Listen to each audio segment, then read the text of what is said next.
নমস্কার, কৃষ্ণা টক্স বাংলা চ্যানেলে আপনাদের স্বাগত জানাই। আজকের ভাবনা, চলো চলে যাই আসল সুখের সন্ধানে। আমরা সারা জীবন ধরে ছুটে চলেছি।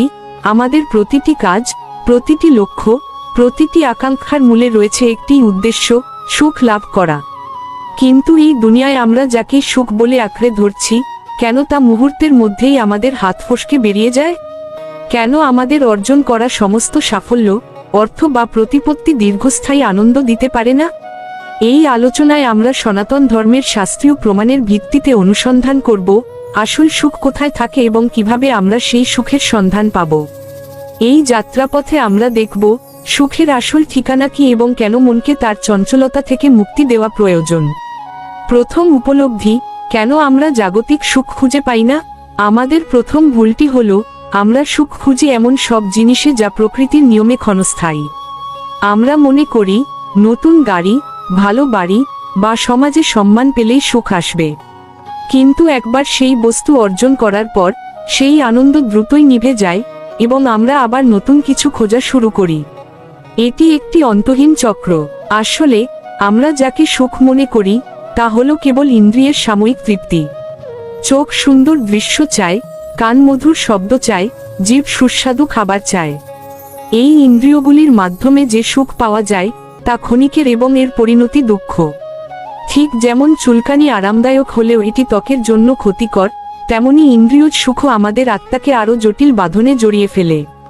শ্রীমদ্ভগবদ্গীতার ৫ম অধ্যায়ে এই ক্ষণস্থায়ী সুখের স্বরূপ ব্যাখ্যা করে শ্রীকৃষ্ণ স্পষ্টভাবে বলেছেন, যে হি সংস্পর্শজা ভোগা দুঃখজনয় এবতে আদ্যন্তবন্ত কৌন্তেয় নতেষু রমতে বুদ্ধিমান। শ্রীমদ্ভগবদ্গীতার ৫ম অধ্যায়ের ২২ নং শ্লোক। অর্থাৎ বিষয়সমূহের সঙ্গে ইন্দ্রিয়ের সংযোগে যে সব ভোগ উৎপন্ন হয় সেগুলি দুঃখেরই কারণ। হে কৌন্তেয়, সেগুলির আদি আছে, তাই সেগুলির অন্ত আছে। এই কারণে বুদ্ধিমান ব্যক্তিরা সেই সব সুখের অতি বা আনন্দ লাভ করেন না। বুদ্ধিমান ব্যক্তি সেই সুখের পিছনে ছোটেন না যার শুরু এবং শেষ দুটোই আছে। কারণ যে সুখের শেষ আছে তার শেষ মুহূর্তে বা শেষ হওয়ার আশঙ্কায় কেবল দুঃখই লুকিয়ে থাকে। তাই আসল সুখের সন্ধান করতে হলে আমাদের প্রথমে এই ক্ষণস্থায়ী ইন্দ্রিয়জ সুখের ধারণা থেকে নিজেদের মুক্ত করতে হবে। আসল সুখ কোথায় থাকে? ভগবানের নির্দেশ। তাহলে আসল সুখের ঠিকানা কি? শাস্ত্রে দুই ধরনের সুখের কথা বলা হয়েছে, সুখ যা জাগতিক এবং ক্ষণস্থায়ী, এবং আনন্দ যা অপ্রাকৃত এবং চিরন্তন। আমাদের প্রকৃত পরিচয় হলো আমরা আত্মা, আমরা আনন্দস্বরূপ ভগবানের অংশ। জল যেমন মাছের আসল সুখ, বাষ্প যেমন আগুনের অংশ, তেমনি আমাদের আসল সুখ কেবল সেই পরম উৎসের সঙ্গে যুক্ত থাকলেই সম্ভব। আত্মা জড় প্রকৃতির তিনটি গুণ, সত্ত্ব, রজ ও তম, দ্বারা আবৃত থাকায় সে তার আসল পরিচয় ও সুখের কথা ভুলে যায়। আসল সুখ বাইরে বা জাগতিক কোনো বস্তুর মধ্যে নেই। আসল সুখের ঠিকানা হলো আমাদের হৃদয়ের গভীরে, যা একমাত্র ভগবানের সেবায় ও প্রেমে প্রকাশিত হয়। শ্রীমদ্ভাগবতে জীবনের উদ্দেশ্য ব্যাখ্যা করে বলা হয়েছে, জীবনের লক্ষ্য ইন্দ্রিয় তৃপ্তি নয়, বরং এমন প্রেমময় সম্পর্ক স্থাপন যা আত্মাকে প্রসন্ন করে। এই প্রসঙ্গে শ্রীমদ্ভাগবতের একটি মূল শ্লোক স্মরণ করা যাক, যা জীবনের উদ্দেশ্যকে সঠিকভাবে চিহ্নিত করে। কামস্য নেন্দ্রিয় প্রীতির লাভ জীবত যাবতা, জীবস্য তত্ত্ব জিজ্ঞাসা নার্থ যশ্চেহ কর্মভি। শ্রীমদ্ভাগবতমের ২য় স্কন্ধের ৩য় অধ্যায়ের ১০ নং শ্লোক। অর্থাৎ কামনার উদ্দেশ্য ইন্দ্রিয় তৃপ্তি নয়, বরং কেবল জীবনধারণের জন্য যতটুকু প্রয়োজন ততটুকুই লাভ করা। আর মানুষের জীবনের মূল লাভ বা উদ্দেশ্য হল তত্ত্ব জিজ্ঞাসা, পরম সত্যের অনুসন্ধান করা, অন্য কোনো কর্মফল নয়। যখন আমরা বুঝতে পারি যে জীবনের উদ্দেশ্য কেবল পেট ভরানো বা ইন্দ্রিয় তৃপ্তি নয়, বরং তত্ত্ব জিজ্ঞাসা এবং আত্মার চিরন্তন আনন্দকে জাগিয়ে তোলা, ঠিক তখনই আমাদের আসল সুখের সন্ধান শুরু হয়।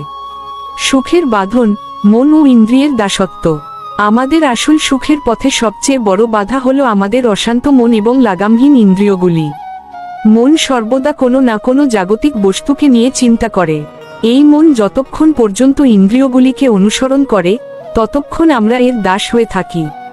মন যদি আমাদের বন্ধু হয় তবে তা আমাদের মুক্তির কারণ হতে পারে, আর যদি সে শত্রু হয় তবে তা আমাদের বন্ধনের কারণ হয়। কিন্তু বাস্তবে মন বেশিরভাগ সময়ই আমাদের শত্রু হিসেবে কাজ করে, কারণ এটি সর্বদা বাইরের জগতের প্রতি আসক্ত। এটি আমাদের এমন সব কাজ করতে বাধ্য করে যা আমাদের আত্মার জন্য ক্ষতিকর। এই মনকে নিয়ন্ত্রণ না করতে পারার কারণেই আমরা কেবল ভোগের জন্য সুখ খুঁজি, আর সেই ভোগের শেষে পাই কেবল হতাশা ও শূন্যতা। এই মনই আমাদের সেই পথে নিয়ে যায় যেখানে আপাতদৃষ্টিতে মনে হয় অনেক কিছু আছে, কিন্তু শেষ পর্যন্ত কিছুই থাকে না। সুখের সন্ধানে সফলতা পেতে হলে এই চঞ্চল মনকে অবশ্যই বশ করতে হবে। আর মনকে বশ করার একমাত্র উপায় হল মনকে এমন এক উচ্চতর স্বাদে যুক্ত করা যা জাগতিক সুখের চেয়ে 1000 গুণ বেশি মধুর।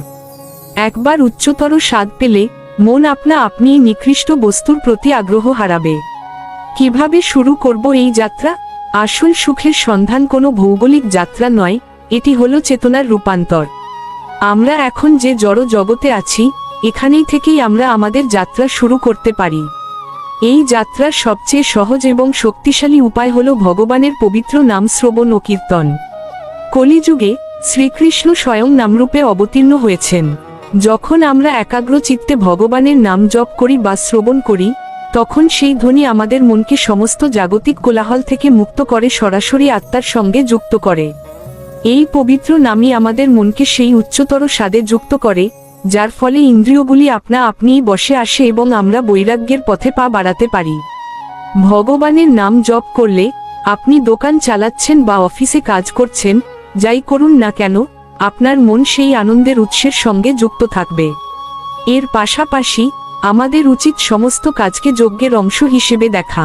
আমাদের কর্মকে কোনো ফলের প্রত্যাশা না করে কেবল ভগবানের প্রীতির জন্য যখন করা হয়, তখন সেই কাজ আর বন্ধন তৈরি করে না, বরং তা আনন্দ ও মুক্তির পথ খুলে দেয়।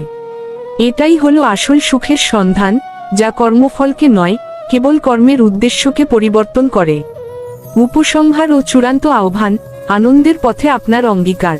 বন্ধুরা, আজকের এই আলোচনা আমাদের দেখালো যে আসল সুখের সন্ধান করতে হলে আমাদের প্রথমে বুঝতে হবে আমরা কে, আমাদের আসল প্রয়োজন কি এবং সেই প্রয়োজন কিভাবে মেটানো সম্ভব।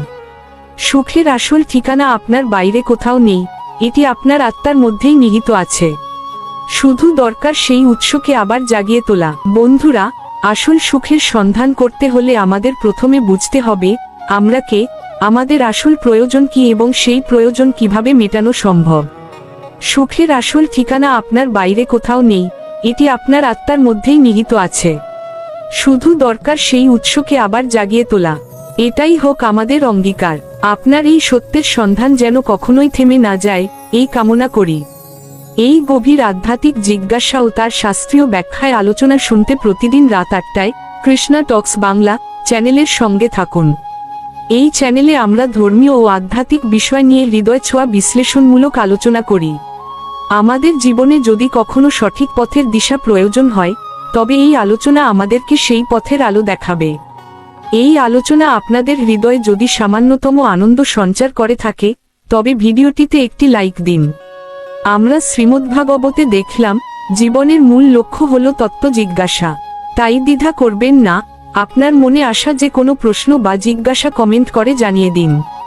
আপনার একটি প্রশ্নের মাধ্যমেই আমরা অনেকেই নতুন কিছু জানতে পারব এবং শাস্ত্রের আলোকে সেই তত্ত্বের বিশ্লেষণ করতে পারব।